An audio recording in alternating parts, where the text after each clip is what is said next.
Well, hello and welcome to my craft channel, or a little bit of something that it's something I do. Okay, uh, what I'm going to do is I have three containers right here. This I already done. It's plastic and it's a pomade bottle. What I was going to do with this is going to turn it into a genie bottle. I was thinking about taking this and putting the point on it, but I'm still up in the air right now with it. And then I have these two pickle jars. Cleaned them up and everything. I got this. The lids are interchangeable, so you don't really have to worry about it.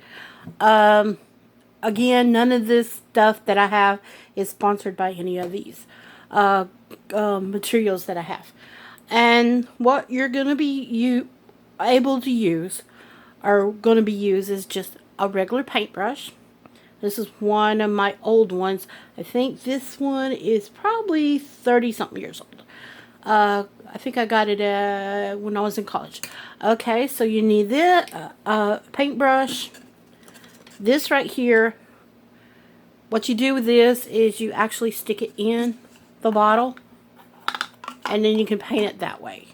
I already done it, and then I'll let it dry. So I might put another coat. It's up to me. What I placed on them is gesso.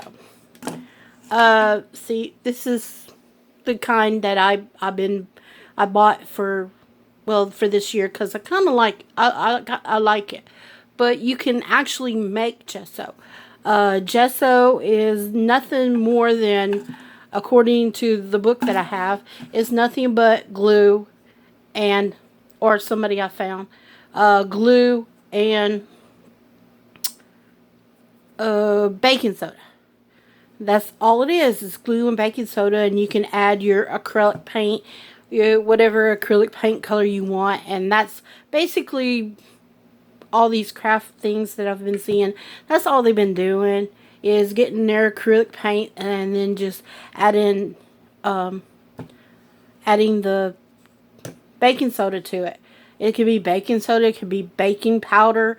As long as it could be sand if you want it. That would give a really good texture to your jars and stuff. I know I'm jumping around and everything. So what we're going to do is we're going to paint these glass jars with my gesso. It's easier to take the lid off and then, of course, turn it upside down. And then you can grab either one and just paint the gesso on it with your paintbrush, or you can, well, that's the best way to do it anyway. Or the better way that I like to, which is just my idea that I've been doing for what I figured it out. I really can't put my hand in it, so I'm going to just do that. That's hence for the stick, and then take it and just do that. Yes, it's going to be runny because this gesso is very, very thin, but it's a nice gesso. I got it off of Amazon. It was pretty affordable, and because I've had some of the ones at Walmart, and that stuff is expensive. But this way, and when it dries, this gesso dries, you can go back in it with another coat if you would like, but you don't have to. And so you just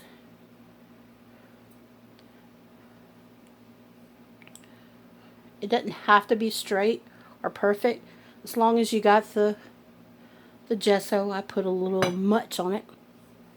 Okay. Sorry, I had my extra hand had to do it. Oops.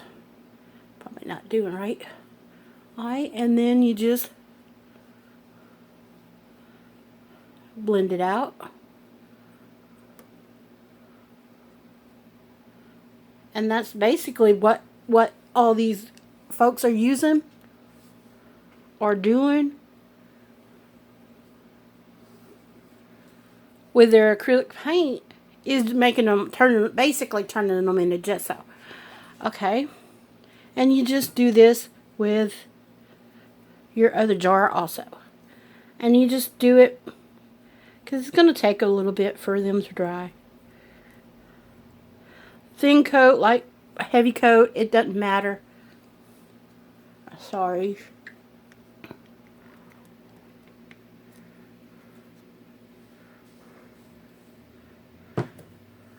I'm not getting it perfectly in there, but gesso doesn't have to be perfectly on there, because even with the canvas, it doesn't have to be.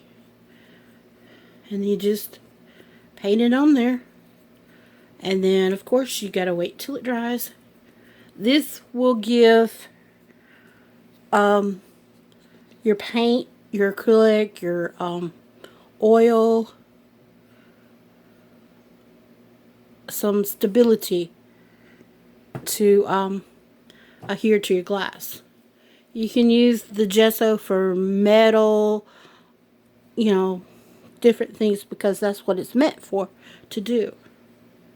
Or you can make your own with glue and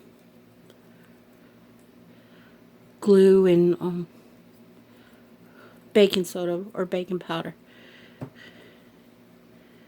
which pretty much this stuff, when you're doing oil paints, they call this stuff called rabbit glue. It's pretty much what it is, but the rabbit glue is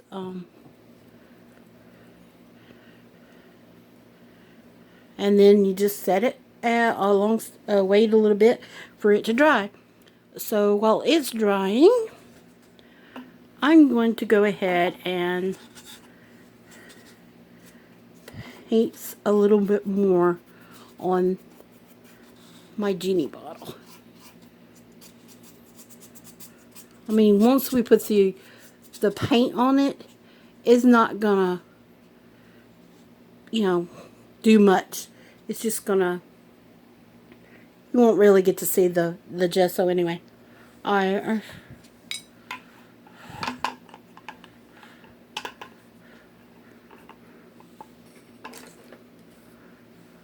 then you do, of course, you do the same with the lids.